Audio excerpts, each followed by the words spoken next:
All right, Carol, good morning. Sister Bisola, good morning. Bisola Ebziwa, good morning, my darling sister. How are you?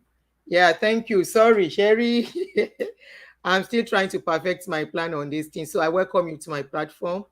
Welcome as you join me. I am streaming both to I'm streaming on Facebook and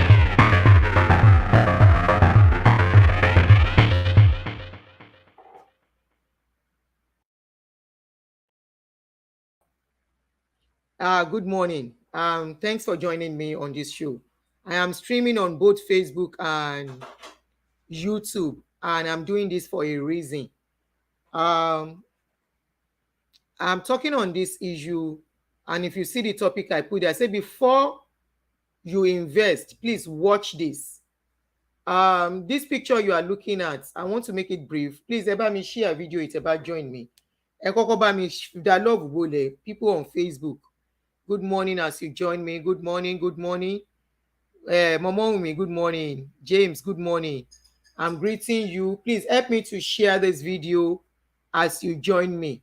And I need you to show love, please, so that this video quality can be very good. Please, ẹ bá mi máa press a love, tẹ́ bá join me. Ẹ dákun, this is very important. You know our people, àwọn èèyàn wa gọ̀. So, wọ́n mú wọn jẹ gan. Àwọn èèyàn wa gọ̀. Thank you, Ọláoyè. Ẹ bá mi máa share.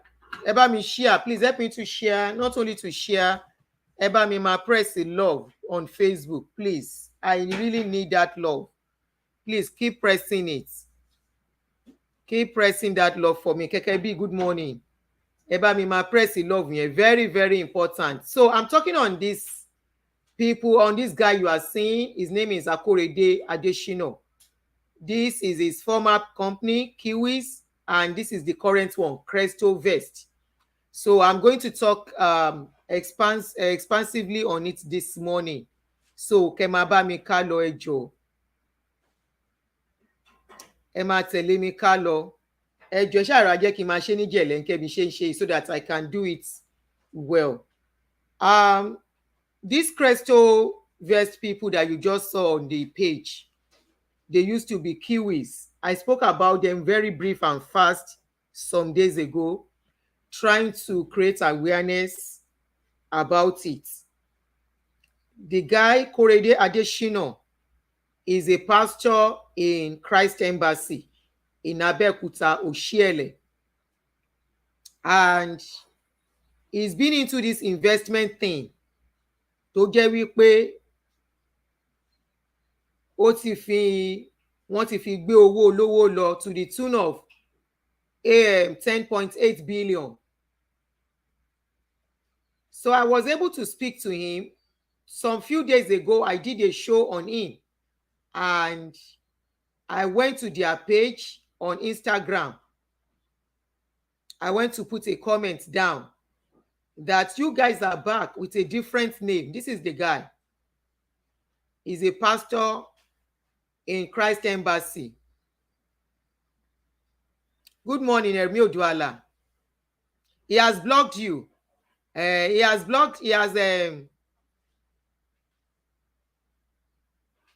actually locked his Instagram page. Ó ti lock Instagram page, but nonetheless, we will do what we need to do. This little god of men, as young as he is, has mastered the business more than the god of men he met before him. He has mastered the business more than the senior god of men. How did he master the business more than them? He went ahead. Actually went into investments. Some years ago, 2 years ago precisely, he started his own business investment company that he called Kiwis. These Kiwis collected money from a lot of people in form of investments.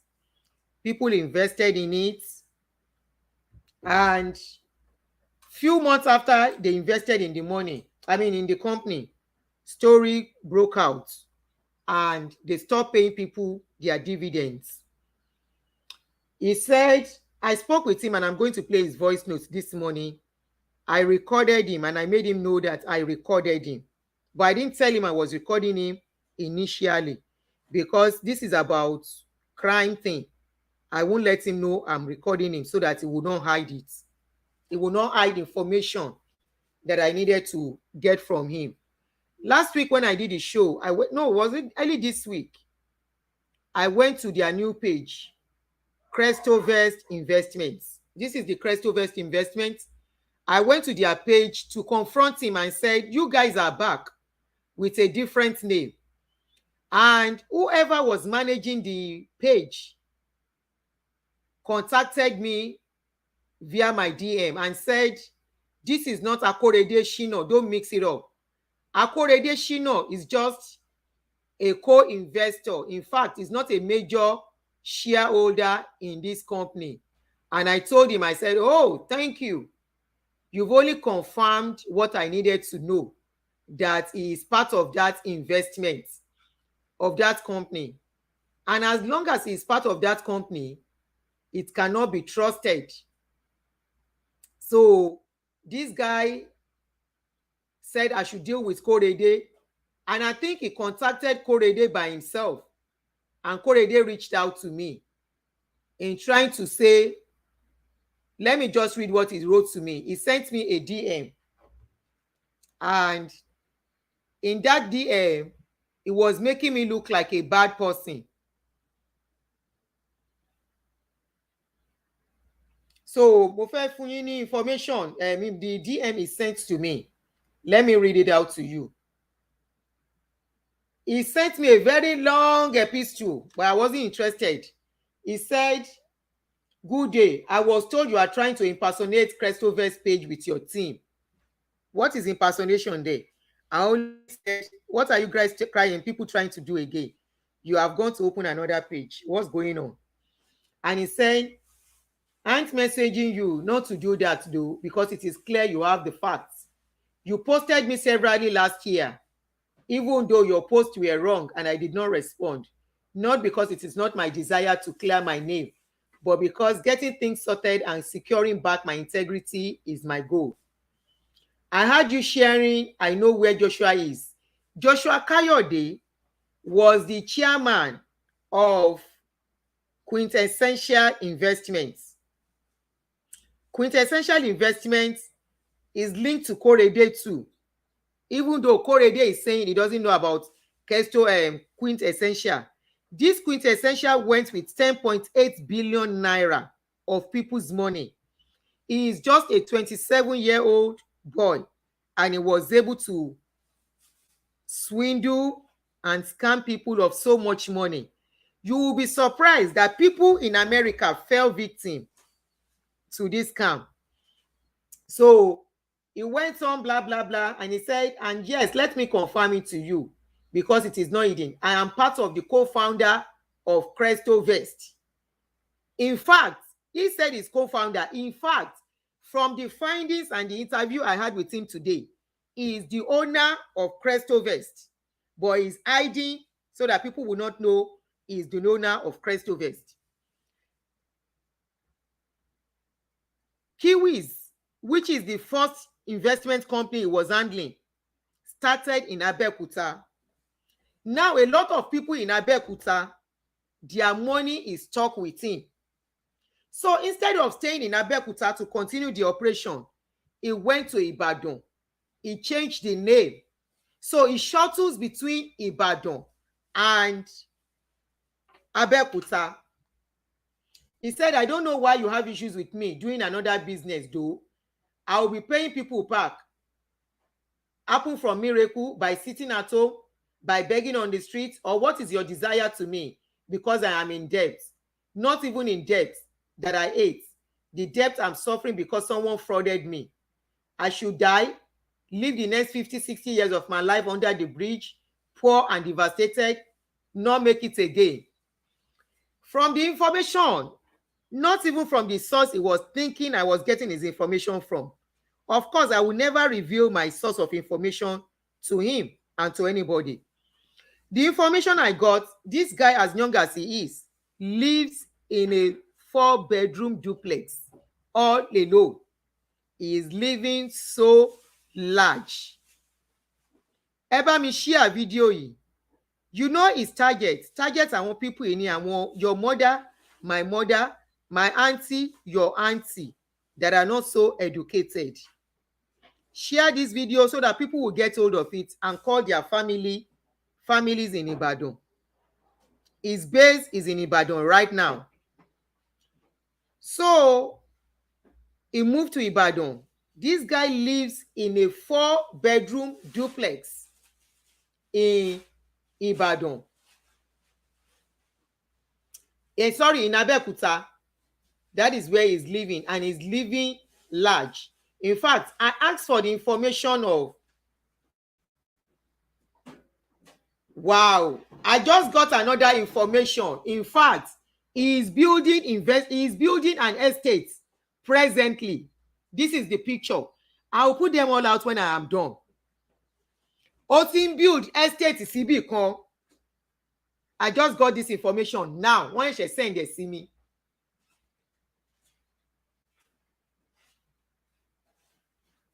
Ṣé rí pé ẹni tó gbọ́n ló máa ń kọ́ ẹni tó gọ̀.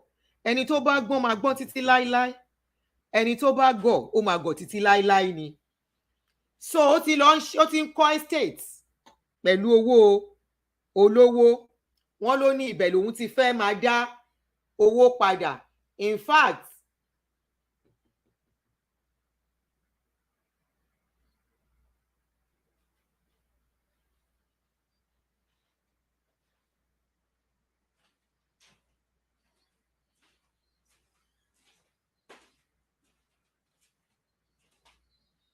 wow. Over 80 hectares lóní. Ó lágbára.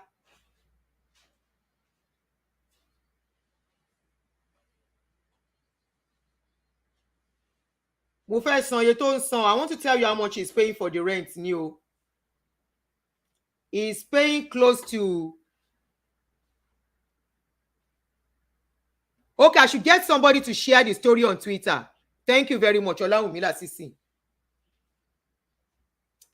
In fact, ilé tó ń gbé ní Abeokuta is paying over 1 point something for rent. And he's owing people. I spoke to some people he was owing. But because of security, I'm not going to play their voice notes. Because I don't have time to edit the voice notes so that one ní many tó ń sọ̀rọ̀. Even tí n bá play voice notes yẹn, there are some vital information those people gave about themselves tó máa fi mọ̀ wọ́n. They have people tó dá 50,000 sílẹ̀, 100,000, 1 million. In fact, there is a man tí ọmọ ẹ̀ kú lórí ọ̀rọ̀ yìí. Total what he has to invest. And I keep telling people, you people should stop this your investment nonsense.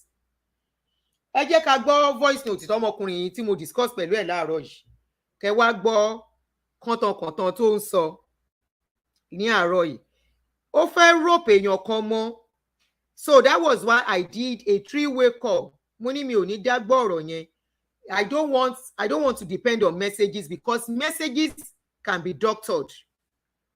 I have seen a video where a lady explained how people can doctor WhatsApp messages and you would think the message is real.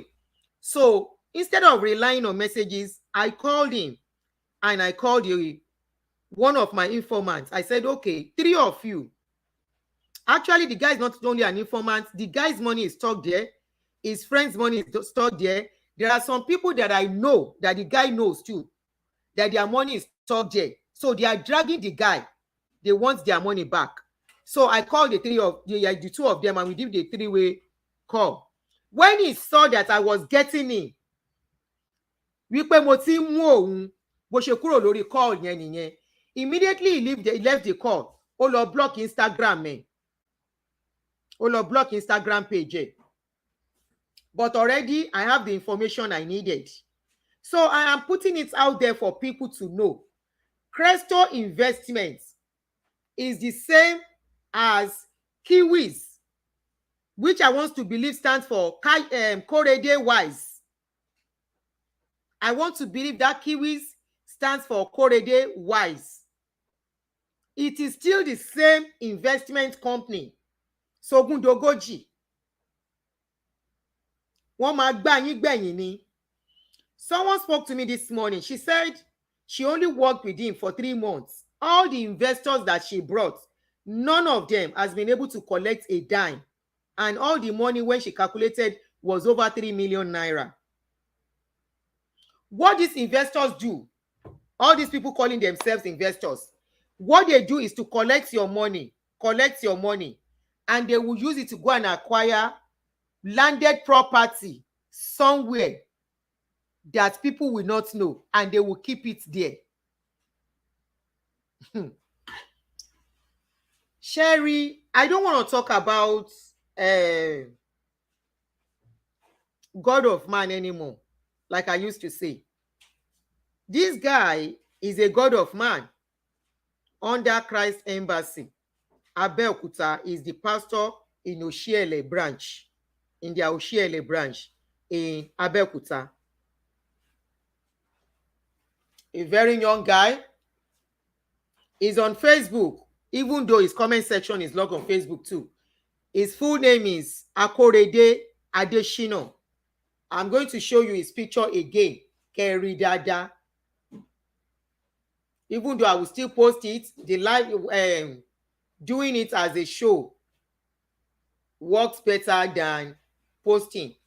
So this is the guy already looking like Pastor Chris Oyakilome. Already looking like Oyakilome. Ẹ̀yin tẹ́ ló ń kówó fáwọn people yìí, if by now tẹ́ ẹ bá mọ̀ wípé kò sí òfin tó máa ń mú àwọn èèyàn ní Nàìjíríà, this is the guy Korede Adeshina, very young guy. These are the pictures of him in church with his members.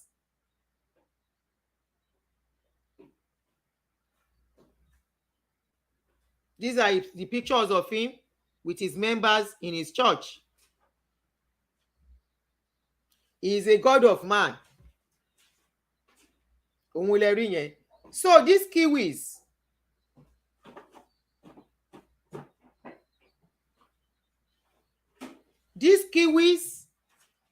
tí wọ́n ní wọ́n ti close up. Immediately the trouble started last year. He closed all his branches. He closed all his branches. I would have tagged Christ Embassy to this thing, but mi ò fẹ́ wàhálà àwọn people yẹn kó má bà page mi jẹ́ mọ́. You can see that they are very desperate people and they will do anything to secure their meal. So ẹ bá mi show love. Àwọn èèyàn tí ń já, obviously ẹ bá mi máa da love bolẹ̀ jọ, ó wà very important. Ẹ bá mi máa da love bolẹ̀ lórí Facebook, please. Wọ́n ti ń já àwọn èèyàn, so something is going on. Wọ́n lè má comment kán máa lọ sọ̀rọ̀. Ẹ máa bá mi da love bolẹ̀.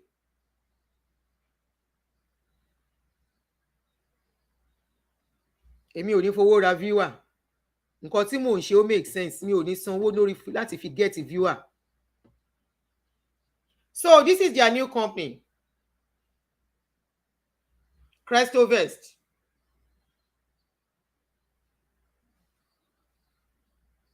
Ẹ jọ̀ọ́ ẹ máa bá mi da love yẹn bolẹ̀.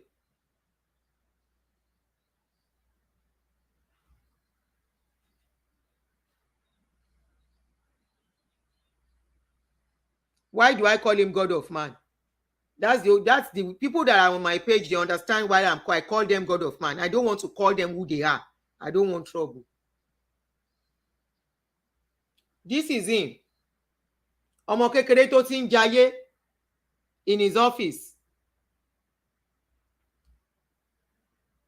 He has locked his this account was open before. He has locked his Instagram account, so it can't be accessed anymore. But the Cresto account, I'm very sure it's still open. Let me check the Cresto account.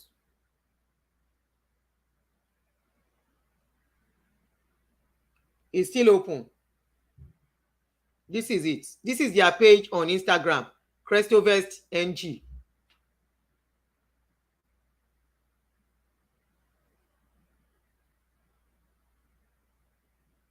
They have locked their comment section. See?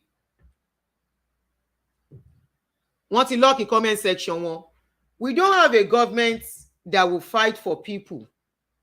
That's why most of us are creating awareness. If not, the first time they arrested Queen Essential, that they are both working together, Kayode Joshua, go and Google it. It's on Google. Go and read about them. Kayode Joshua, Queen Essential Investments. Both of them not just share business together. I was asking Korede this morning. I said, you collected people's money. You now gave it to another investor. Were you not supposed to give it to a bank for safekeeping? You are supposed to be an investor, right? You are supposed to invest on people's behalf. But of course, we all know that investors in Nigeria are nothing but scam. In fact, I would say 95%. Let me give some of them benefits of that, but I am yet to see. So I would say not even 95, I would say 98% of these people are never, ever genuine. So call your parents, call your auntie. That's your auntie that is selling markets in Gbagi Market in Ibadan. That's your sister that has shop in Ibadan. They are presently in Ibadan now. I cannot shout. I can only create the awareness I can create. Ẹ jẹ́ ká gbọ́ voice note ẹ̀ láàárọ̀ yìí. It's about, I'll try and shorten it because so long there.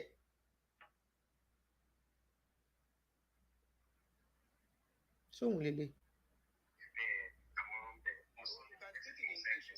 If that is more comfortable for you. Okay, so bá mi mú phone page yẹn wá, ibẹ̀ ni recording yẹn wà.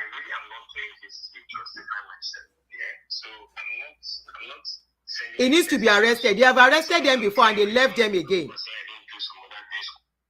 Auntie Bisola, you can if you want to. I can give you all the details. Ma forward there singing. Ẹ̀yin gan lè create awareness yẹn lórí page yín. I will forward all the information to you when I'm done. You can. You can. Let me get the other phone. Bá mi mú phone yẹn wá, ibẹ̀ ni recording yẹn wà. Thank you, Gold. 100%. We keep shouting this. I will not shout justice for anybody. Neither will I use my platform to ask for justice. Òun là ń pariwo síta fún yín yìí. Of course, he is learning from the best. He is learning from Chris Oyakilome.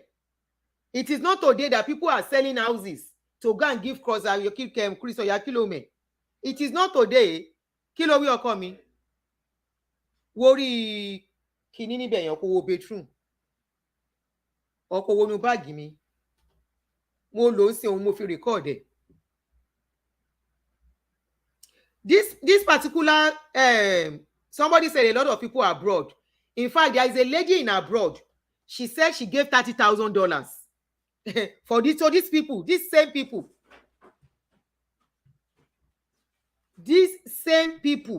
$30,000, and her son's friend 10 million naira. Oh, wogbo. When they arrested Joshua, they asked him to pay a bail. Come and bail us court. Immediately he paid. Wọ́n láwọn ò mọbi tó wà mọ́. They ò mọbi tó wà mọ́. Ní Káyọ̀dé lọ bẹ̀rẹ̀ another business. Ló lọ open another company.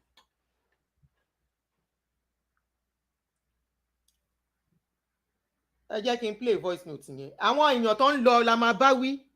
Ṣóyè yín. But we continue. Tá bá ti rírun nǹkan báyìí, I create awareness. Kórí àwọn èèyàn lè pè. Aunty Bisola, tẹ́ bá ti ṣe tán ẹ jọ̀ọ́.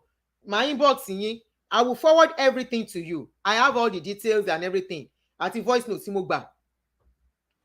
$30,000 nínú òtútù. Ní owó inú òtútù, 30,000 before you can save 30,000 in America, within 2 years wàá ti fẹ́ ṣiṣẹ́ kú. So owó sweat 30 or 22 years and only get sweat 4-5 years lẹ́ni yẹn kó lẹ̀ yẹn. Ẹ̀yin náà olè ni yín tí wọ́n bá ń ṣe olè wọn ò ní máa rí yín gbá. Ẹ̀yin náà jẹ́ olè náà ṣe ń rí yín gbá. Ẹni tó bá ń wá kán bóun sogúndogójì olè lòun náà. Yàtọ̀ sí wọn òun náà ṣe ń rí yín gbá. Ẹni tó ń sọ wípé God of man ni o. Ẹni tí mò ń sọ yìí God of man ni tó dẹ̀ yín ṣe God of man dì sí.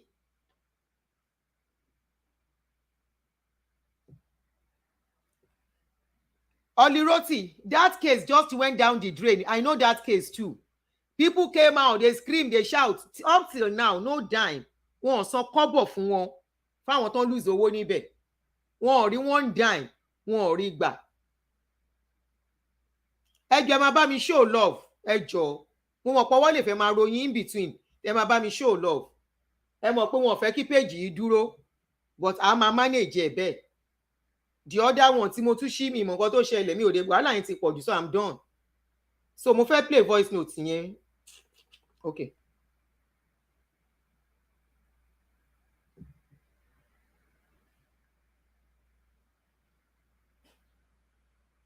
So mi ò like ọ̀rọ̀ wọ́n ní mo máa like yàn comfort ara wọn ni kí n mọ òótọ́ ọ̀rọ̀. Ṣé ẹ̀ ń gbọ́? Because tí mẹ́sẹ̀gì bá ń lọ back and forth ayé technology ìsìn kò sẹ́ni tí ó mọ̀ wípé wọ́n alter messages. So and like I told you mo ní nǹkan tí mo wà interested in kò ju wípé àwọn tó wà ní ìkẹ́ àwa irú Tóyìn owó ẹ̀yẹ kankan tí mo mọ̀ rí tán gbowó lọ́wọ́ yín àmì tán gbowó fún yín tán bá ti rówó tí wọ́n gbà máa jáwọ́ lọ́rọ̀ yẹn. Mo mọ̀mọ́ sọ bẹ́ẹ̀ ni o kó lè open up. Mo mọ̀mọ́ sọ bẹ́ẹ̀ ni ẹ máa gbọ́. Ẹ jọ̀ọ́ máa bá mi show love ṣe ni pé gbàtẹ́ show love viewers increase. Ẹ máa bá mi show love ẹ jọ̀ọ́ èmi náà fẹ́ máa ṣe fúnra mi bí. Mo bá Kóredé sọ̀rọ̀ ó send àwọn kọ̀ọ̀kan sí mi do messages yẹn mi ò rí bí ká majority tàn bọ̀ tí mo ka àwọn kọ̀ọ̀kan nínú ẹ̀ tó ń sọ wípé ìwọ náà gba àwọn owó kan ní April wípé problem there ti wà that was April gbọ́n mi ò dẹ̀ fẹ́ argument mi dẹ̀ fẹ́ insult tó bá máa dá mi lóhùn on his person. Okay, so ó ní around April last year and that was after the problem yẹn ti bẹ̀rẹ̀ tó ti wà ńlẹ̀ tí ó yẹ kó ẹ gbowó mọ̀ pé ó gbowó lọ́wọ́ àwọn kan ó dẹ̀ send àwọn evidences yẹn sí mi. So my question to you now is that ṣé lóòótọ́ ni o gba owó tó rẹ mí tẹ̀? Rárá màmí ò gbowó lọ́wọ́ anybody ma. Kóredé, you can come in now. Àwọn nǹkan tó bá mọ̀ please. Ẹ jọ̀ọ́ máa bá mi show love àti voice 3 ní 2 platform tí mò ń lò. Last year April. I was talking about. No, it's not that last year April that I was talking about. Sorry. Okay. This, I mean, for this new brand, and then the one that I just saw yesterday, the unconscious sent to me. After the issue said that on July, only process that's the former brand. That's for quiz. Now, what you are telling me, we pay quiz in here. We pay for quiz. For quiz. Okay. And when she told me more about quiz was that he is involved in collecting money from people after July. That's an issue. Kò dẹ̀ rẹ́mí tówó yẹn fún yín. Kò rẹ́mí tówó yẹn fún quiz. Yeah, and he was telling somebody to make MOU for him so that MOU can be formulated.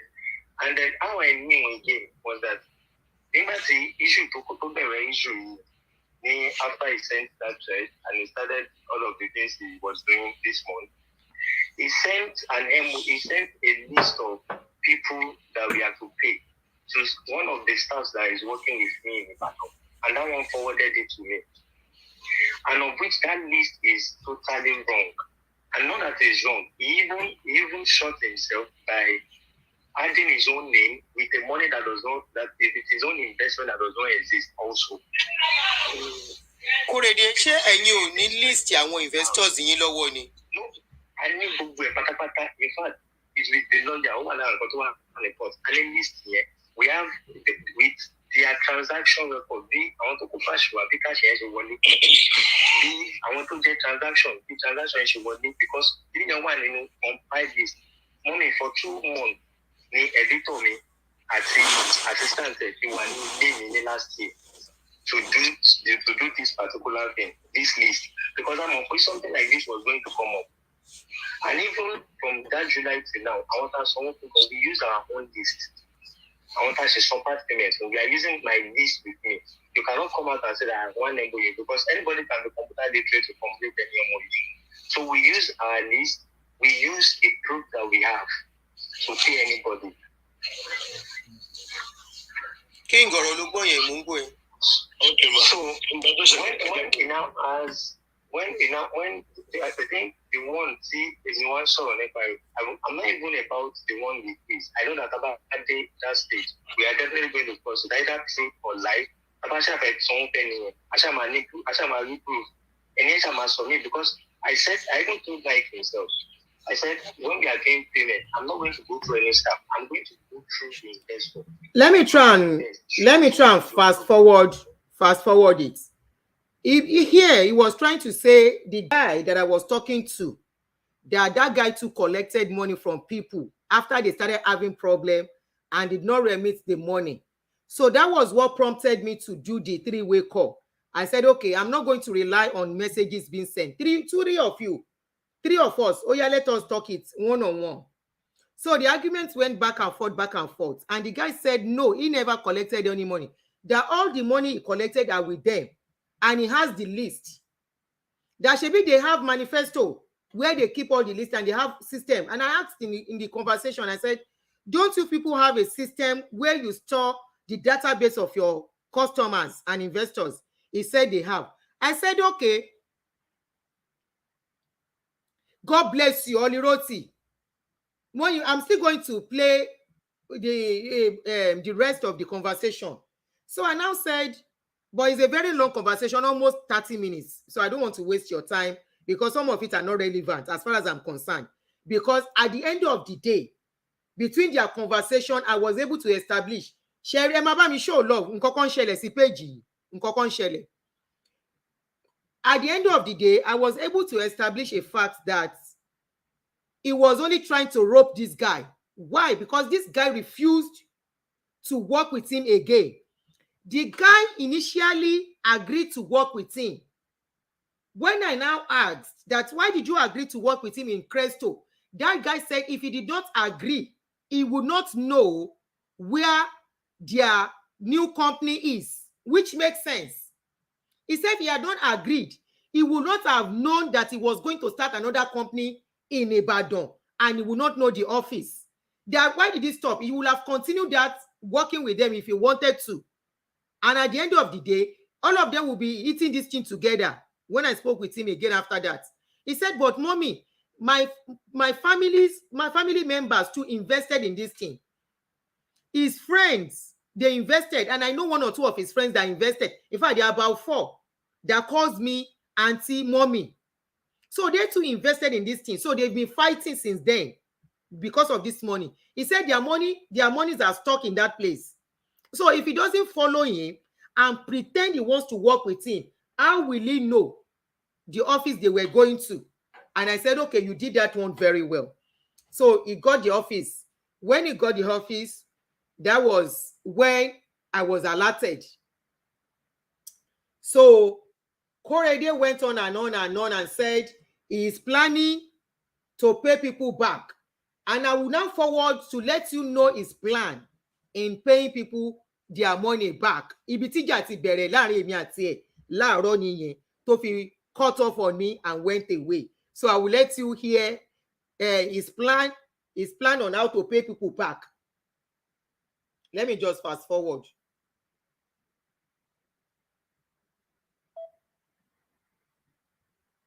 What that party be?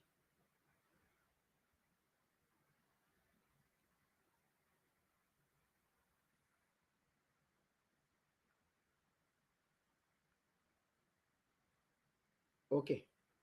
Ẹ jẹ́ kó save. Phone yìí mi ò mọ where low. I need to go and get another iPhone. Samsung is so tough for me to use. No, this is taking time. Shoot. Cancel. Ẹ ṣáà ní sùúrù fún mi o. I'm not used to, I don't like this phone for anything. Okay. Mo ti ń rí forward. No, mi ò rí forward. Oh God. Báwo la ṣe fẹ́ forward? Oh, ẹni tó pè lẹ́yìn ẹ̀ lélẹ̀ tó ń ṣàlàyé fún mi. Ẹ jọ̀ọ́ báwo náà ṣe forward kíní lórí Samsung báyìí mo máa rógo. I just have to go get another iPhone. Wàhálà.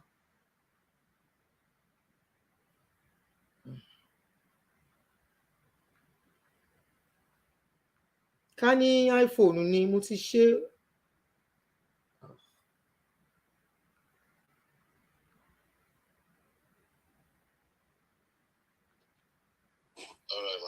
So mi ò like ọ̀rọ̀ wọn ní mo máa like ọkàn fún tara wọn ni kí n mọ òótọ́. Okay, mo ti fẹ́ rí ṣe good. Mi pé mi ò sábà ń lò ní o. Mo ń bọ̀ ẹ má bínú o. So his number is not how is it group or something. Is it if you want the document, you can visit the court and get. Ẹ máa gbọ́ bí tíjà ti bẹ̀rẹ̀ láàárọ̀ yìí. This one is business. You are a salary earner. When you can think like a businessman, you jump on a call with me. Is that fine? So this is it, man. Now, when that happens, it is my business and it is my debt. Is it something so that one is in debt or something? And then now I am getting into something new, and I called in myself. Like I called into my house. I for your information, I didn't relocate to. I live in Abeokuta, so it is the branch that is in Ibadan. I said, okay, this is what I'm going to be doing. It's strictly a loan. Korede, you live in Abeokuta. You are living large. And from that time, you are really living large. I'm living large. You live in 4-bedroom duplex, right? What proof did you have? You live in 4-bedroom duplex. What did you say? Only when you call 4-bedroom duplex, don't I've been living there since 2020 with number of people living with me. I'm not the only one. I'm not the only one living. I'm not living alone. So living in a 4-bedroom duplex or something is not the issue here. So I've been living there since 2020 or so. So it's not. This is not the issue here. Either I live large or live small. It's not. This is not the major issue here. That is even before any issue comes up. So if issue does not come up, something like this will not be in place. Now that has happened. At least miracle. We can't solve people with miracles. I'm not saying that we've not paid anybody. You don't have any proofs. There are several transactions that we have to take on the fund purpose. So you can't do. So I think someone from are you saying you've started paying people back? That's not true, man. Wọn sanwó fún anybody. Mo bá àwọn ènìyàn méjì sọ̀rọ̀ kò sẹ́ni tó lóun lówó gbà. Wọ́n sì lé wa mú ní títì. Is a lie, má parọ́ ṣe. Wọ́n sì lé wa mú ní títì. If you are bold, come to Abeokuta now. Let me take you through Adato and let's do it. Come to Abeokuta, Bibawo. When I'm living in Abeokuta, come to Abeokuta. You know I'm living in Abeokuta. You know my house. Let's throw down Shomori and Afajo. Let's see what happens to me. Hello, man. This is not the reason why I'm on this call. So let us stop and let's. Now, can we establish the fact, Timo Kuyefungongon? Because if that fact is established, that's the major thing. Yeah. That's the major so thing. Are you confirming? Are you saying that, Mike? Are you saying that you didn't collect any money from anybody? I called July last year. No, this lady. I didn't do that. This new brand. July last year. And that's when they are. July last year. Look, in this Korede, July last year tó ń sọ yìí. Àwọn èèyàn ti ń pariwo Mike publicly kó gbowó lọ́wọ́ àwọn náà pé báńkì ẹ̀ gbowó. So àwọn wo náà ti lọ kówó fún ní July. If you don't want us to talk, I will leave this call. So you should talk, I will not talk, Abi. King, o máa ní sùúrù kóhun sọ̀rọ̀ tán ní àìlè máa sọ̀rọ̀ wọnú ara yín kò ní àní gẹ̀ẹ́tì ojú rà ní rójú tù. Ó yá mò ń gbọ́ ẹ̀dá mi, èmi náà lọ fi iṣẹ́ ẹ̀dá mi lóhùn. Is a fact. I'm not saying about put it down and put it very first only it down and I already mo fẹ́ tẹ́ gbọ́ nǹkan kan fúnra yín. tó bá jẹ́ pé wá padà jẹ́ yes later tẹ́ bá ti wá mọ̀ kẹ́ lè mọ̀ ẹ ti gbọ́ fúnra yín nígbà tó sọ pé mi ò ní ẹsẹ̀. Okay, Kórèdé, ṣé mo lè get details àwọn tó sọ pé gbowó lọ́wọ́ wọn kí n pè wọ́n fúnra mi? The second one I want to be sure. No, second one just bring this up for me. I want to join one because this new brand might open another group. People to want delete again. That is empty to put this on our money. What I want to confirm now is Mike. Just answer is just collect money from anybody. Sherry, ẹ̀yin méjèèjì mi ní jẹ́ kẹ́ waste time mi. Àti Mike ní ṣé ń gbọ́ mi. Ẹ̀yin méjèèjì Mike ò mọ̀ mi látànà kó tó dé ni mi ní jẹ́ kẹ́ waste time mi. Àti Mike ni o. Àti Kórèdé ni. Sherry lórí ọ̀rọ̀ investment kíní tẹ́ ń ṣe yìí mi ò ní dákẹ́ lórí ẹ̀ mo yìí máa jáde. Kórèdé King Mike mo dẹ̀ máa pull ẹ sínú ẹ̀. Gbogbo nǹkan tá à ń sọ lẹ́ẹ̀kọ́ dátẹ̀ nǹkan kẹ́yìn méjèèjì gbọ́ mo ti rìkọ́ọ̀dù yín. Mi ò mẹ́ni tó ń parọ́ nínú ìbọ̀tẹ̀ mi máa create more awareness. Mi ò ní dákẹ́. Obviously ó lè gbà ní gbogbo yín. Something is going on tí ò yé mi. Kò rí bẹ́ẹ̀ o. Kò rí bẹ́ẹ̀ o. Ṣẹ́rí gbogbo ilé àwáwí ló ń wá o. Àtàwáwí ni o. Àtàwáwí kọ́ mo ti establish nǹkan tí mo fẹ́ establish. Kórèdé ẹ gba owó lọ́wọ́ àwọn èèyàn. Ẹ tí ì san owó wọn. Ó wálé tún lọ open another investment kìíní mi káwọn míì tó kówó wọlé. So owó tẹ bá ń gbà lọ́wọ́ King jẹ́ kí n sọ̀rọ̀. Ẹ sọ oyin dáadáa o. You don't have any investment from anybody. So owó tẹ bá tún wá ń gbà lọ́wọ́ àwọn èèyàn máa fi lọ́rọ́ gbèsè míì san. Ṣé ń gbọ́ mo lè fọ̀? Báwo lẹ ṣe fẹ́ fún àwọn tó bá ń dá owó ní owó padà? Ṣé ń gbọ́ mo lè fọ̀? Business tuntun wo? Mo máa ṣe Kórèdé mo máa ṣe. Sórí King jẹ́ kí n sọ fún ẹ. Sue mi fún defamation. Ṣé ń gbọ́? Sue mi. Ọmọ olè. Sue mi fún defamation. There's no 1 naira of public funds in the new bank. It's 50. Sue mi fún defamation. Mo máa create awareness tí mo fẹ́ create. Wípé ẹ ṣọ́ra fáwọn oní Ponzi scheme o. Bó ṣe operate leléyìí gbogbo nǹkan tí mo dẹ̀ record máa play ẹ̀. Wípé tẹ bá ti gba owó ẹ ti gba owó àwọn kan ẹ ti jẹ wọ́n ní gbèsè. Ẹ tún wá lọ ń gbowó ẹlòmíì.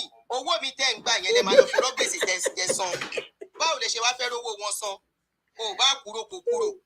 Yes, you can call him jèrè. Ó já ọmọ olè fọ̀.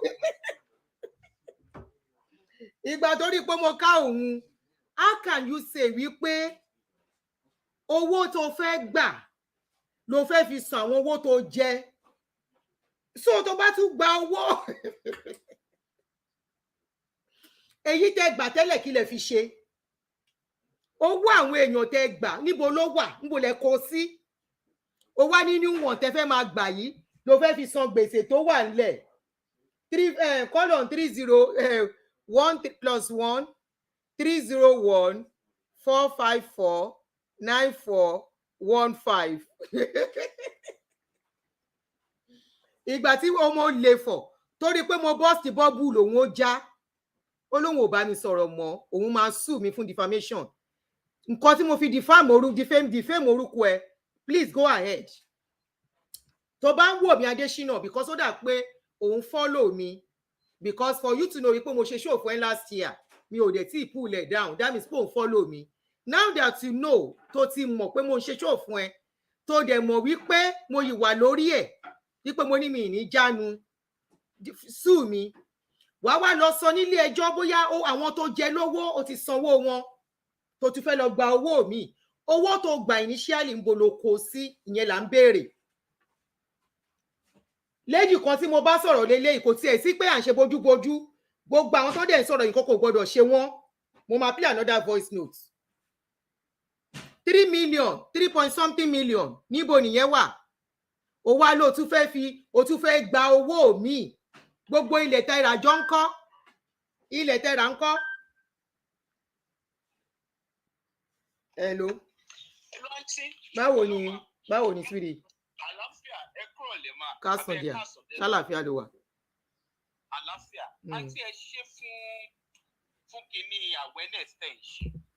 Ṣé rí àwọn èèyàn wa àti dé state tó yẹ pé in short ẹ kí n kọ́kọ́ sọ this way. Sherry, méjì ni ọ̀rọ̀ ìpínsín. Táwọn ará Nàìjíríà, cars àwọn ará Nàìjíríà, because of poverty, they are carried away. You understand? Bẹ́ẹ̀ni. Èwo ni tàwọn diasporans. Ah.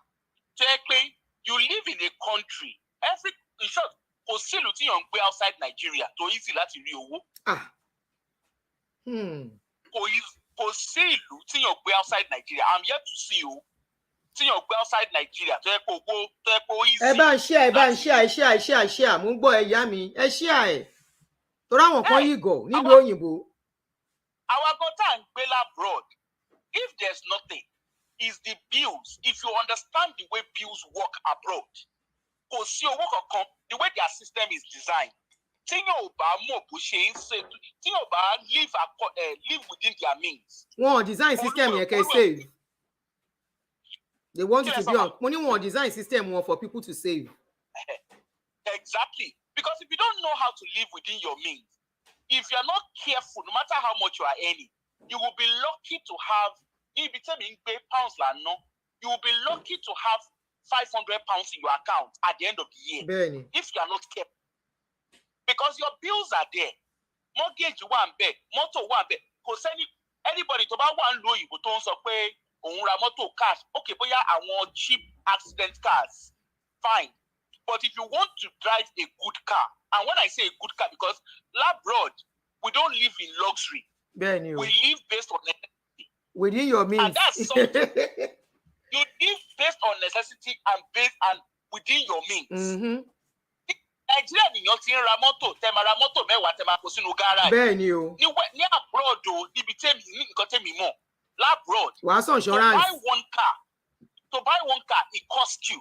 Depending on the kind of car you buy, your insurance is according to the kind of car, is according to your age, and depending on the kind of job you do, because you might need to have business insurance alongside your car.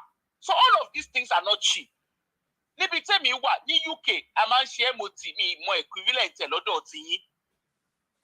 MOT. All I'm trying to. Oh, kí ni kí lẹ́yìn a máa ń pè emission test àti méjì tí ẹ̀ ní a máa ṣe emission test àti ẹ̀ máa ṣe tùmí ti kúrò níbí méjì ni ìkan emission test then another one again. Ṣẹ́rí tí mọ́tò bá pass test yẹn mọ́tò yẹn wọ́n bí everybody dá kó gbé sí títì bẹ́ẹ̀ ni. And you must pass that test for you to even renew your insurance. So anybody tó bá wà tó bá ń bùgá. If the bigger your house, the more bigger your please tell them. Because I was having a conversation with somebody the other day. Abroad, there's this new thing that people are doing now. This new visa thing, everybody saw. Everybody and there are people who are doing TikTok. State inspection. That, you know, no, state inspection. Tí mo fẹ́ rántí èèyàn kan ti rán mi létí. There are people who are doing TikTok. Don't give impression like the moment you come abroad, everything is easy. That is far from the truth. And the thing is, with the money, we take for granted in Nigeria. Near abroad, those things are luxury. Near abroad, kò sí ọmọ ọ̀dọ̀, kò sí housemaid, kò sí driver, kò sí megadi, kò sí kíní kan kó wá bá mi tún nǹkan ṣe, kó bá mi gbá compound. Even tẹ́wọ́n máa gba cleaner, owó ló ń jẹ́ bẹ́ẹ̀. Bẹ́ẹ̀ni. It's not cheap.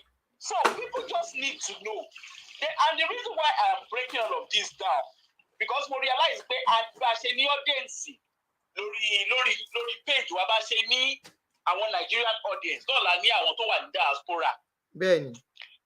The truth here is irú àwọn tó wà ní Nigeria, it's understandable maybe because of poverty, because of the way of bad governance. Bẹ́ẹ̀ni. They could be falling for Ponzi scheme. But tó ń ṣàwọ́ òtútù tẹ́ pé even tó bá jẹ́ care tó bá jẹ́ security whatever job you are doing. Àbúrò kí ni yóò ṣe dem sí o woman yẹn pè mí fúnra ẹ̀ ní o kò ṣe dem sí o ní àǹtí ẹ jọ $30,000 mi wà ń bẹ̀ mo ní kí lẹ fẹ́ kí n ṣe. Àǹtí tẹ́ bá rántí MMM mo ní àwọn èèyàn tí mo mọ̀ eléyìí ò ṣe pé wọ́n ní fún mi. non-spectors ńkọ́. Àǹtí ṣẹ́rí MMM yẹn Ọlọ́run ló yọ mí èmi tí mo bá yín sọ̀rọ̀ yìí Ọlọ́run ló yọ mí. Ìgbà tí wọ́n kọ́ ṣe àbúrò mi kan pè mí ó ní MMM pé kinní kan wọ́n náà fẹ́ ṣe ó fi £500 sí. Ìgbà tó máa fún lówó padà ṣe wọ́n kọ́ máa entice wọn. Bẹ́ẹ̀ni. Wọ́n yẹ ṣe £500 wọ́n fi fún ní 3,000.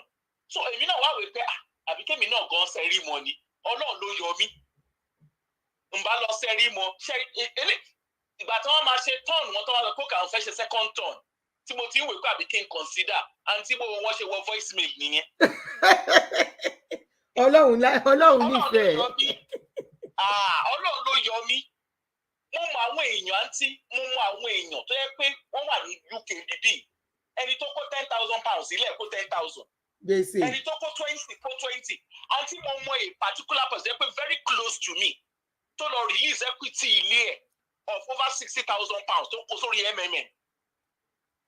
Wow. Eléyìí ò ń ṣe nílùú òyìnbó.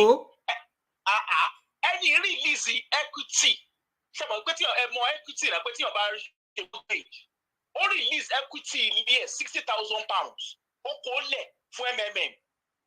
In short anyway kì í má sọ̀rọ̀ lé nìyẹn because ẹ ò tẹ wà great bí mo ṣe máa yín sọ̀rọ̀.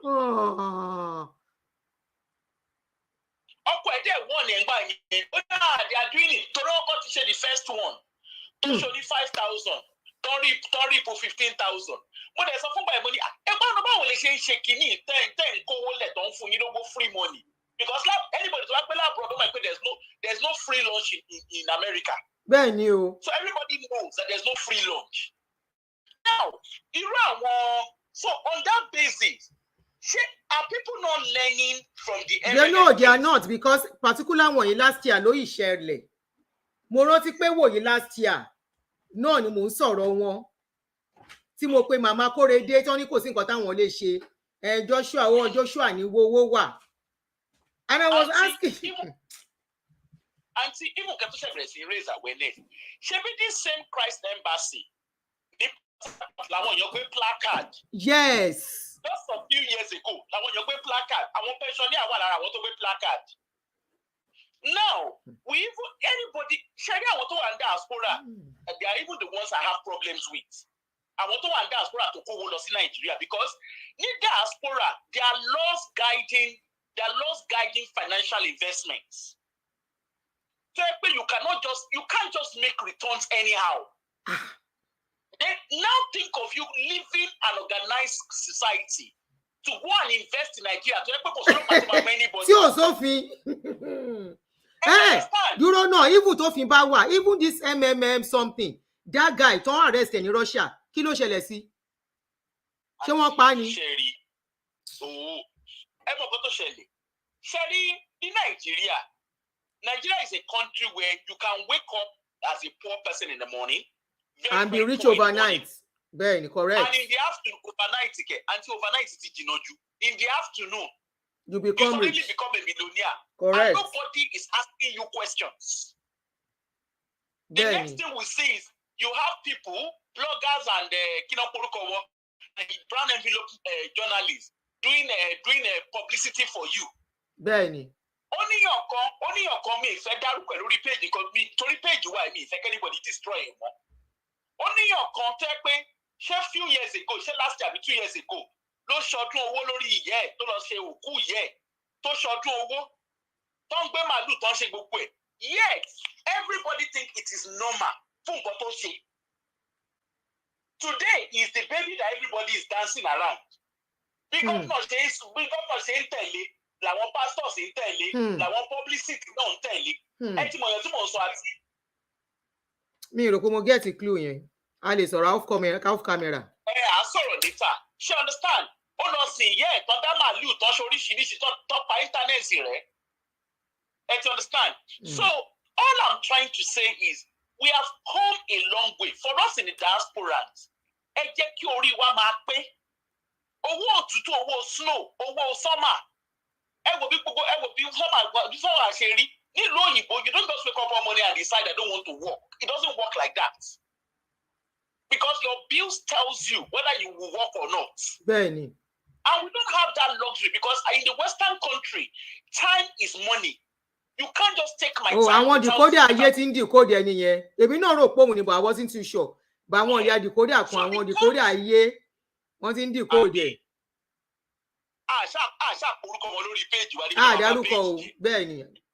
Dárúkọ kíní gan God of Man náà ń jẹ́ ń sìn, èmi ò dárúkọ anybody. Bẹ́ẹ̀ ni. So aside from that, àwa tá wà ní diasporans, ó yẹ ká máa jẹ́ kó rí wa pé.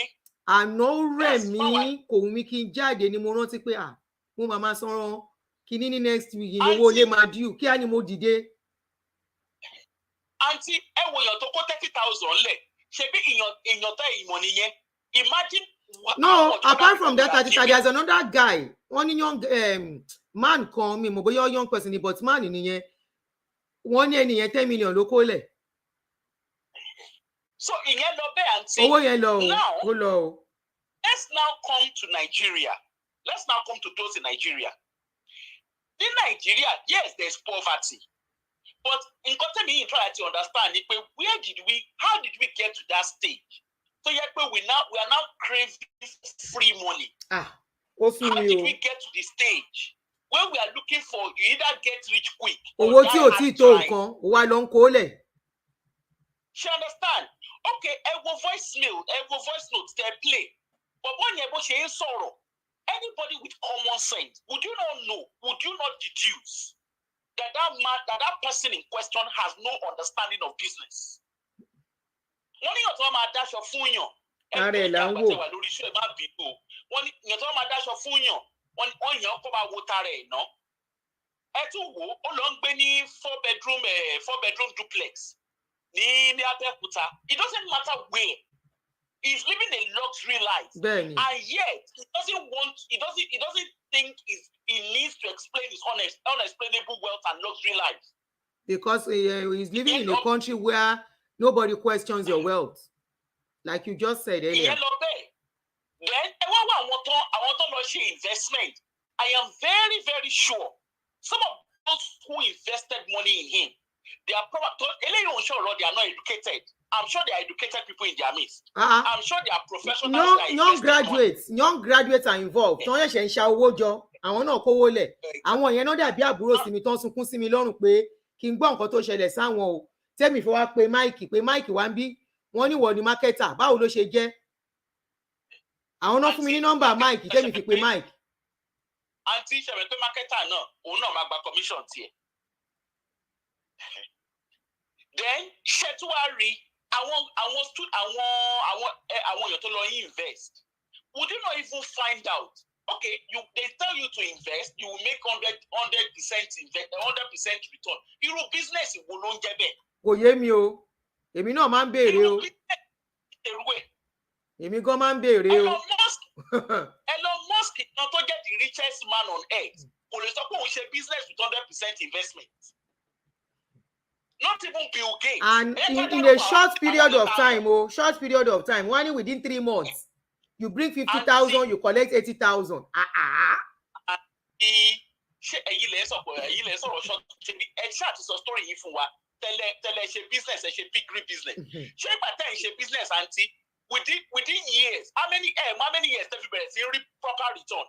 Proper return àbí there are times tó yẹ pé gbogbo collapse máa tún bẹ̀rẹ̀ from the start. Exactly. Because anybody that understands business, you understand that no matter how you run your business, your overhead sometimes drives into your share kẹfì rescue àwọn kan please. Tó bá lọ́gbọ́n kan tó tún lọ kówó lé èmi ò ṣe just lẹ́yìn eléyìí. I'm not speaking about them anymore. Mo ń gbọ́ ẹ. Your overhead sometimes drives into your profit. You might not even make profits. At the end of the day, by the time you finish selling some things, profits gan lè má wáyé. Exactly.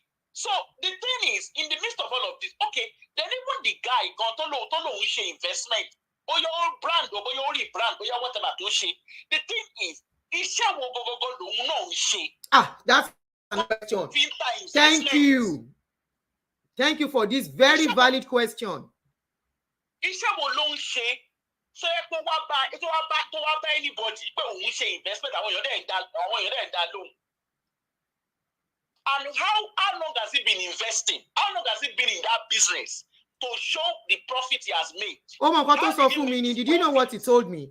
He said, ó ní ṣebí màmá ni yín, ṣé ẹ fẹ́ kóhun ṣoríire ni, ṣé ẹ fẹ́ kóhun kú ni, ẹ fẹ́ kóhun survive, ṣé kóhun máa bẹ́ẹ̀gì lórí street ni. Auntie, we are back to what we were saying. She understand. Sherry, in the midst of all of this, apart from the fact that he's a God of man or man of God, the bottom line is Sherry kò lọ sí àpò anybody láti lọ gbowó jáde. Bẹ́ẹ̀ni. ló ta business ẹ̀ lórí social media. Ó dẹ̀ káwọn marketer jọ. Orí social media kọ́ o, wọ́n lọ sí offices àwọn èèyàn àti ṣọ́ọ̀pù ni o. Auntie, tó bá lọ sí office, tó bá lọ. Mo mọ̀ pé àwọn yẹn náà ní báwí, we blame them.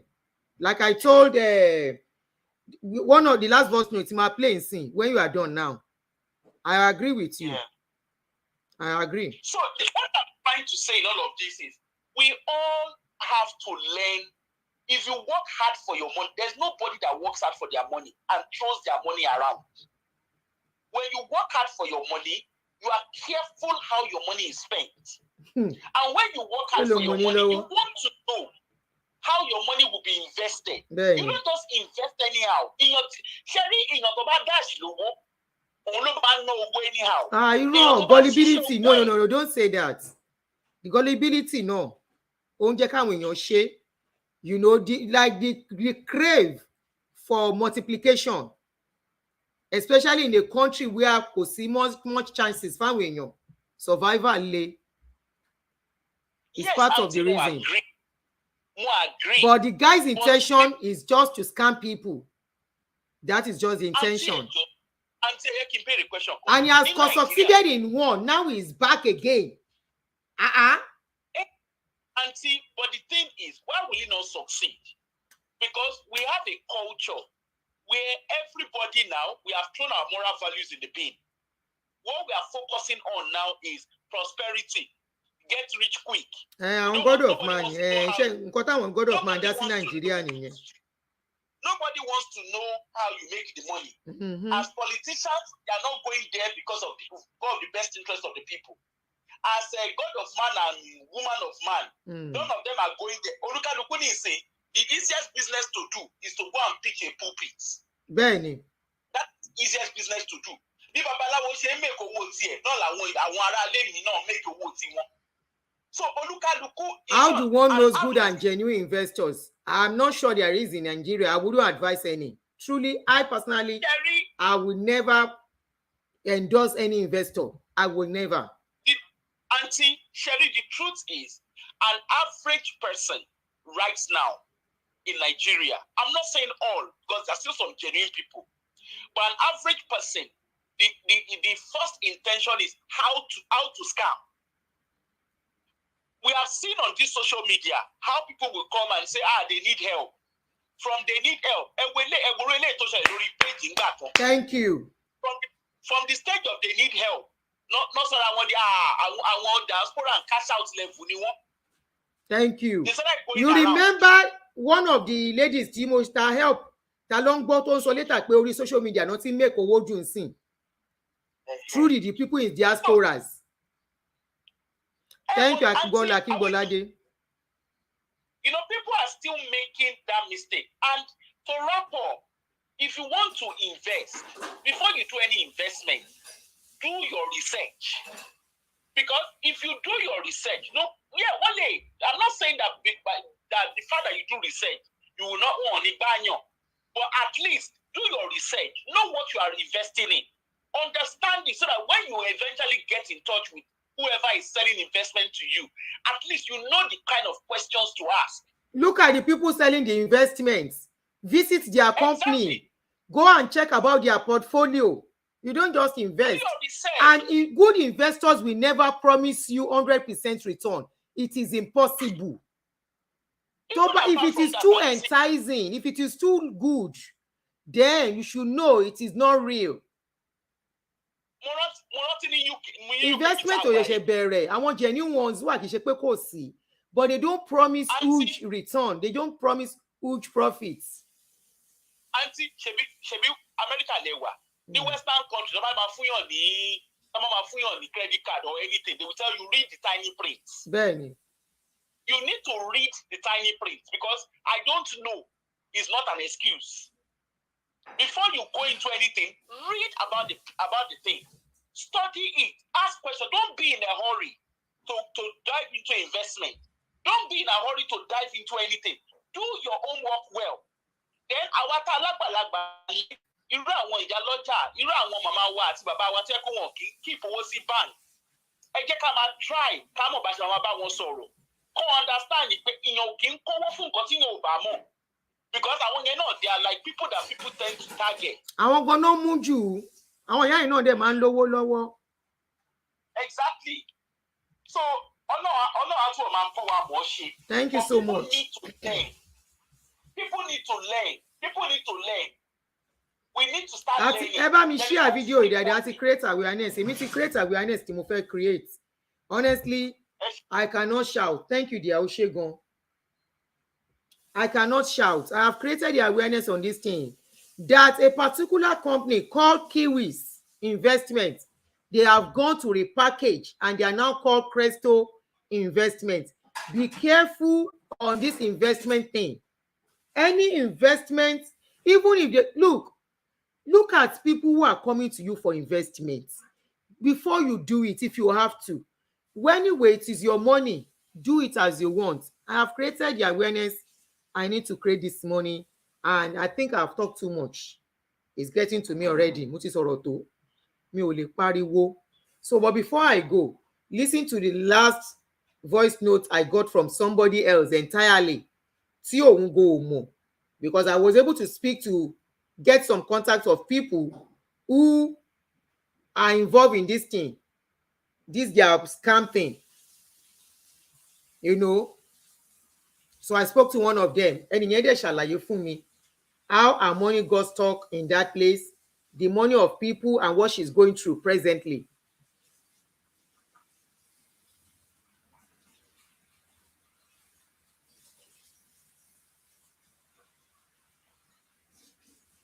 February, March, April, May, June, nǹkan ti bẹ̀rẹ̀ sí ní máa yí.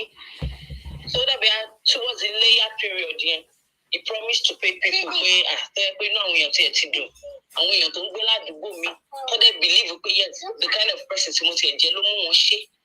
And I told them pé kò sí nǹkan kan tó máa ṣẹlẹ̀ just because wọ́n ní pé ọmọ pé grandchild alọ́jì ni. Ìyẹn ni Kórèdé.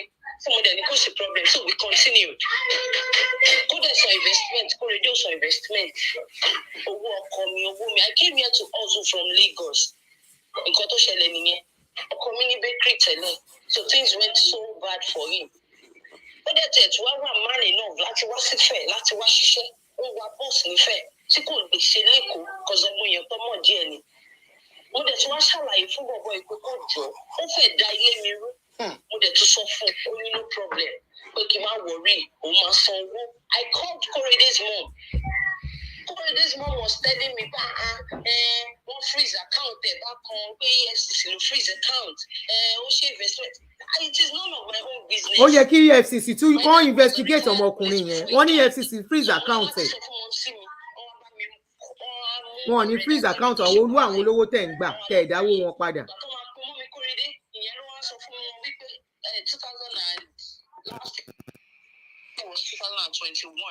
2020 October ní issue yẹn ti wà on ground. Nígbà tó o bá tẹ̀ mọ̀ pé wà man enough tó dẹ̀ ní fear of God nínú, ó mọ̀ pé o ní issue, ó dẹ̀ tún wá ní kí ká tún bẹ̀rẹ̀ ń bíbá yìí. Ẹ bá rí báwọn èèyàn ṣe ń harass ní bíbá yìí pé ṣèbí mi ni mo fáwọn mo promise àwọn pé kò sí nǹkan kan tó máa ṣẹlẹ̀. Ìyá mi ẹ dúró lọ. So Kórédé company Queen Essential yẹn, ó mọ̀ kan ti ní problem, ó tún wá ní kẹ́yìn tún lọ start. Wọ́n ní ẹ̀mí gan mọ̀, mo sí ẹ̀ gangan ló sọ ọjọ́ tí mo sí mi pé Kórédé ló sọ ọlọ́pàá yẹn. Wọ́n ṣẹ̀ṣẹ̀ wá sọ pé bọ̀bọ́ yẹn àwọn bílí kó máa san owó. I don't even know his name. I can't really recall. Káyọ̀dé. Joshua Káyọ̀dé. Wọ́n jọ ṣe bísínẹ́sì pọ̀ ni. Mo sọ fún láàárọ̀ ni mo ní Kórédé òròpó smart àbí. Ó wá lọ sí another company ẹ̀yin ò lè survive gbà bẹ́ẹ̀. What you swim me? And in fact, I have no business with Kayode Abikilo Poruko Ebi Eti Joshua. Kórèdé ni mo fẹ́ sọ, Kórèdé ó tún wá lọ sí another company. Kórèdé ló lọ sí another company. Ó wá change orúkọ. Nǹkan tí mo tiẹ̀ sọ fún Kórèdé gan nìyẹn. Mi ò sanwó fún bọ̀bọ̀ yẹn, mi ì dẹ̀ mọ bọ̀bọ̀ yẹn. Kórèdé ni mo mọ̀ ó ní quiz kí n tó bẹ̀rẹ̀. And people are harassing me. Nǹkan tí mo kàn fi ń save ara mi is because I have the ID with me. And you can't promise me heaven and earth. Mo tún lọ sílé ní when gan-an mo lọlé ní December period ni. I went home of recent, as in I went to Abeokuta because Abeokuta gangan ni mọ̀mísí mi wà. So I went to make my fellow report ní Elewero. So getting there, also for me my fellow Elewero, I called Korede's mom. Only since people are not doing anything about it, I would go and report him. Connect with my commissioner. Korede's mom called me. Korede pè mí, wọ́n sọ fún mi pé kí n jọ pé torí ẹ̀ ló ń ṣe dá ti branch ti Ìbàdàn yẹn. Ó ní torí ẹ̀ ló ń ṣe dálẹ̀. Kò ní intention àti sọ fún mi. Kò mọ̀ pé mo ti get address ẹ̀. So but wọ́n sọ fún mi pé mo ń bọ̀ níbẹ̀. Wọ́n ṣẹ̀ṣẹ̀ wá ń gbẹ̀ pé very soon àwọn try láti gbowó ní bank àbí nǹkan. So wọ́n tún máa gbowó olówó lọ́wọ́ ẹlòmíì. Wọ́n á tún kọ́ àwọn yẹn sí oh God. Wọ́n á kó dàjílẹ̀, wọ́n á tún gbé yẹn sá lọ. Kò tiẹ̀ fowó sanwó anybody. Kò san nǹkan tó jà ó dẹ̀ ń bá kíngì ajé olóhùn ti sanwó kíngì ní kò san kọ́bọ̀. He's not. He hasn't given me a dime. I used my hand-earned money. Money not to pay the teaching. How much are they paying in Nigeria? How much? 20 plus. My boss was merciful enough because of the problem I'm passing through. For me, 30. Hey, imagine one long thing she had job. So owó yẹn ló ti wá ló pẹ̀lú owó tó tún gbé lọ.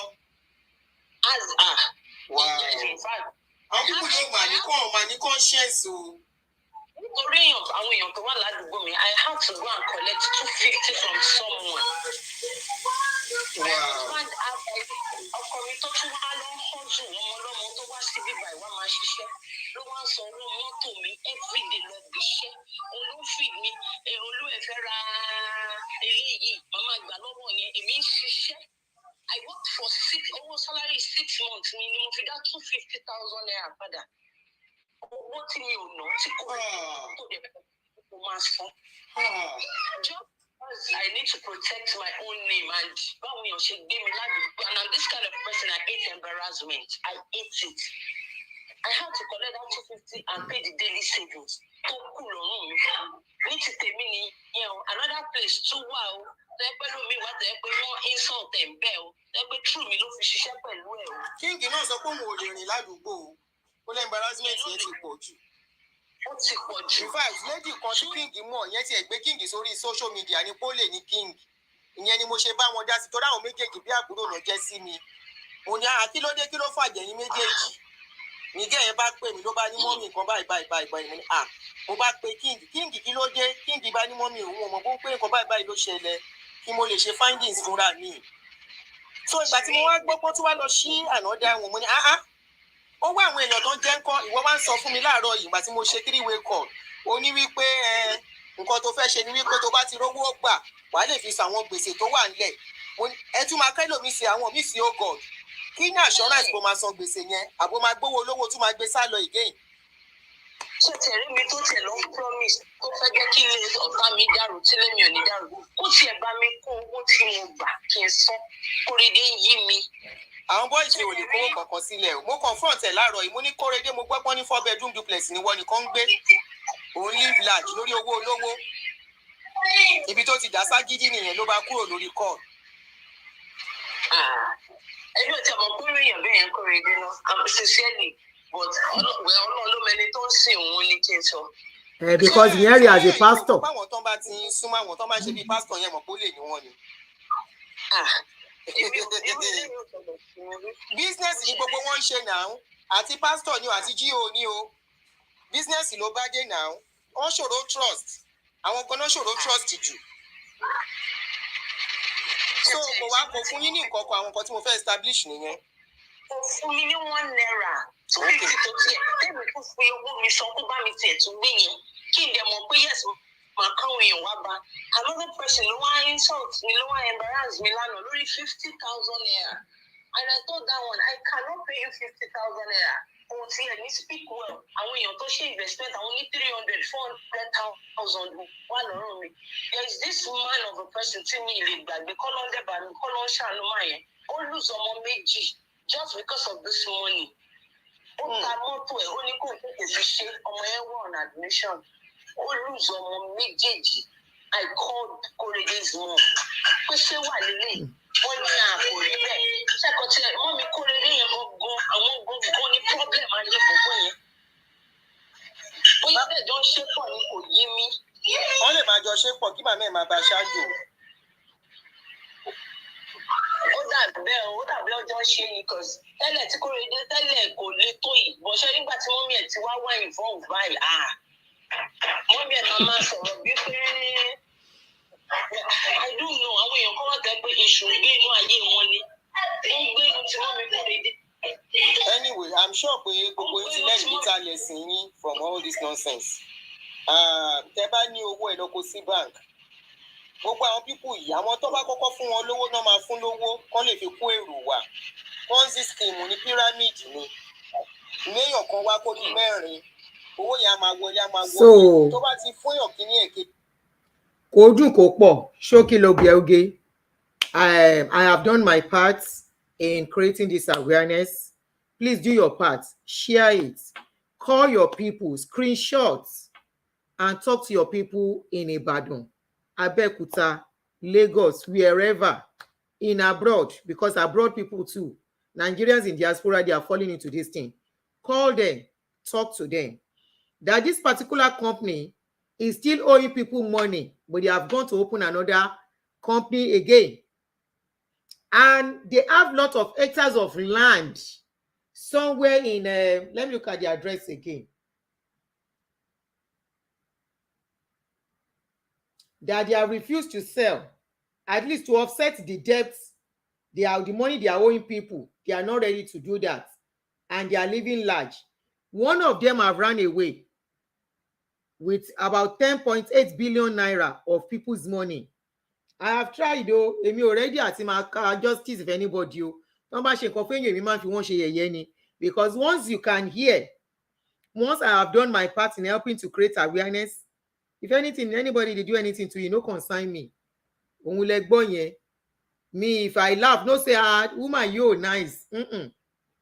Ẹni àwí fún ọba jó gbọ́, òun lọ̀rọ̀ tó wà ńlẹ̀ yìí. Èyí tí ò bá dẹ̀ gbọ́, problem ti ẹ̀ nìyẹn. Like I told gbogbo àwọn tó ń send the list sí mi, this is how much I have with him, this is how much that is with him. Ẹ lè rówó gbà. Ẹ yé tanra yín, wọn ò ní fún yín. Ká ní wọn ò gbẹ́sẹ̀ lé account ẹ̀. The other guy was able to escape. How many people remember there is a guy tí ó lọ gba kí ló ń jẹ́ ní one of these small island? He scammed people back in Nigeria to the tune of a lot of money. And he applied for citizenship in one of these small countries. That was where he took all the money to. He wired the money to. And they gave him citizenship. Is he Guyana? Is it Guyana or something? He's living in that country now with his family. He has moved to their place. I'm very sure the same thing, this Kayode that went with 10.8 billion. Once they collect the money, achieve their purpose. Why Korede has not run away is because he has not gotten enough. The day Korede will get enough money, òun náà máa gbé bẹ́, òun lẹ ti gbọ́ yẹn. Ó máa gbé bẹ́, ó dẹ̀ máa sá lọ. So I did to create the awareness. I'm sure if EFCC has not put a hold on his account, he was able to collect all his own money. You remember? Thank you. That was the same thing that one did too. He collected huge sum of money, transferred the money to all these small islands, and he applied for their citizenship. Their citizenship is very, very easy. Just carry money, come to their country. They will give you citizenship. And they gave him and his family. The guy has relocated. I'm very sure wípé ibẹ̀ ni Joshua yìí náà máa sá lọ. Irú àwọn island kékèké yẹn bíi Fiji nkankan, Guyana, Malta, they don't question your wealth. Just bring the money to their country. They will give you stay in their country. I'm very sure ibẹ̀ lòun náà máa sá lọ tó ń live large níbì kan. If ká ní pé wọn EFCC ò hold the account sí Kórèdé ni òun náà àti lọ, but kò rí access sí owó ẹ̀. When the case started, EFCC put hold on his own account. That is why he went to start another company. Hi, son. How are you? Good to see you. That was why he went to start another company. Kó lè tún fi kóun náà fi gather enough. And once he's done with what he wants to get to, òun náà máa sá lọ. Èyí tó lóun fẹ́. How are you? Èyí tó lóun fẹ́, òun kàn fẹ́. Ilé tí kìíní wà blood. Ṣó ṣèkì ni? So, ibi tó ní hectares of land sí rèé. Tí mo pè fún yín, mo fi hàn tí mo sọ fún yín lẹ́ẹ̀kan yẹn, òun rèé. Okay, between Ògbómọ̀ṣọ́ and Ìbàdàn Abẹ́òkúta. Their name on Instagram is Crestovest NG. Let's give me blood. Crestovest NG. That is the name of their company. Crestovest NG. That's the name of their company. Call your people and talk to them, home and abroad. Ẹ ṣé gan-an tẹ́ join mi lórí show yìí. Kẹ́ bá mi share. Crestovest NG. I'm sure it is because he could not get enough. Once he gets enough from people, he too will abscond. So nǹkan tó ń dúró dè nìyẹn ló ṣe lọ dá another company sílẹ̀. He has to change the name, change the location. So tó bá ti rí gbà, ẹ create awareness, ẹ sọ fáwọn èèyàn yín, ẹ share video yìí. Help somebody. Help somebody that is still gullible out there. Help somebody that is not privy to enough information. Very soon, somebody said very soon, I am sure he might legalize his money by becoming a real estate broker or owner. Very well. Very likely. Very, very likely. Irú wọn ló máa dé stage kan, náà máa láwọn náà ti ń talẹ̀, àwọn tí ń ṣe kinní kan. So, òun láti sọ fún yín yẹn, I can't talk more than this. Èèyàn kan ní put your money in Crestovest NG, ikú pa ẹ́.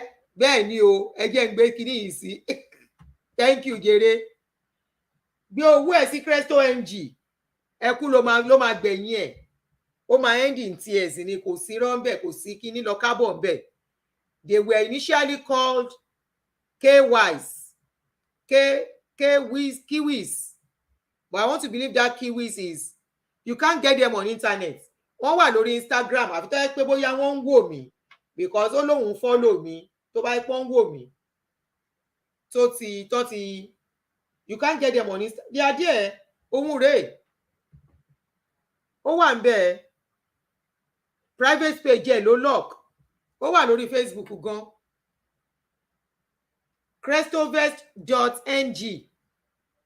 Crestovest yẹn is CHR. Let me type it out.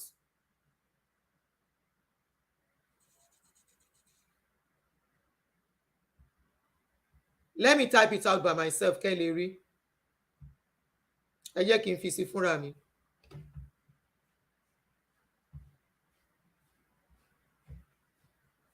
Let me type it out so you will know. Crestovest.ng.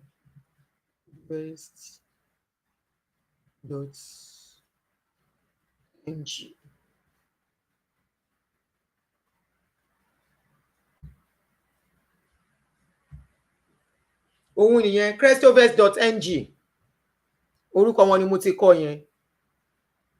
So ẹ ṣé gan, thank you everybody. Please don't forget to press the share button before you go. And if you're on YouTube, please don't forget to like the video. I really appreciate that.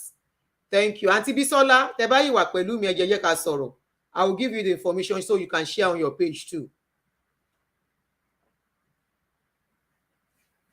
EFCC once arrested them, but you know, one of them, the major one, absconded. He absconded. So, but this particular one, wọ́n bèèlè, ìyẹn Káyọ̀dé, wọ́n bèèlè, wọ́n dẹ̀ ti place hold on his account. I'm sure he has a lot of money there, so he needs to get another money kó tó mọ nǹkan tó máa ṣe. Of course, people are really falling for them, but hey, we can only do the little we can do. Ajá tó máa sọnù kò ní gbọ́ fèrè ọdẹ. Ẹ bá mi lọ sórí Instagram kẹ́ lọ bẹ̀rẹ̀ sí follow wọn, kẹ́ máa monitor wọn. Even though wọ́n ti lock, you've seen the page, wọ́n ti lock the comment section. That is a sign for people, torí àwọn èèyàn bá pé, torí àwọn èèyàn wa bá pé, for them to lock their comment section is enough red flag for people, because they lock this comment section immediately tí mo sọ̀rọ̀ lẹ́nìí náà lọ lọ́ọ̀kẹ́. So that's an enough red flag. But ẹ mọ̀ pé àwọn èèyàn wa náà elétí kunkun ni wọ́n, ajá tó máa sọnù lọ́rọ̀ wọn, wọn ń gbọ́ fèrè ọdẹ àfi tán bá já sí kóló tán fẹ́ já. Bá ṣe ń pariwo ọ̀rọ̀ God of men tó wọn dáhùn. So kò dẹ̀ sí wàhálà. Ṣèbọn ti ní àwa la màdúrà gbàjù ní all over the world. Thank you, everybody. I really appreciate you. Oli Rosie, thanks for staying from the beginning to the end. Remi Oduala, Teleju Aloju. Thank you, Oluwabumi. Gold Komolafe, thank you for your contribution. Adeniyi Bamigbose, thanks for your contribution. Thank you, Olauruku. Gbogbo olùkọ́ àgbà, gbogbo ẹni tí mi bá dárúkọ yín, mo rí yín, mo recognize presence yín. Akíngbọ́ládé, thank you for all the contribution. Gbogbo ẹ̀yin tẹ́ comments tẹ́ dá sí, tẹ́ share, mo dúpẹ́, mo appreciate you. And please don't forget to share if you have not, so that people can learn before they fall into another wahala. And on this note, I want to take, even their page is not professional, it doesn't tell the investments. Lolo, how are you? Mo lo ha sí látọjọ́ yìí. Okay, ẹ lọ bá mi follow page wọn, kẹ́ máa ṣọ́ wọn back to back. Wọ́n wá lọ kó sí suit, wọ́n ya picture. Àwọn ìkà, àwọn ọ̀dájú dédé, aṣọ aláṣọ lọ̀gá ń gbàbóra. Ẹ follow page wọn, kẹ́ máa ṣọ́ wọn. Àwọn tó ń lọ́ọ̀kì comment section wọ́n á open ní jó bá yá. Torí àwọn èèyàn bá wá pé ayé wọn wípé àkílẹ̀ tẹ lọ́ọ̀kì comment section. Ẹ follow wọn dáadáa. Ó lóun ń tẹ̀lé mi, ó lóun mọ̀ pé mo ṣe show fóun last year, mo ti ṣe another one. Ẹ ṣé gan. Bye.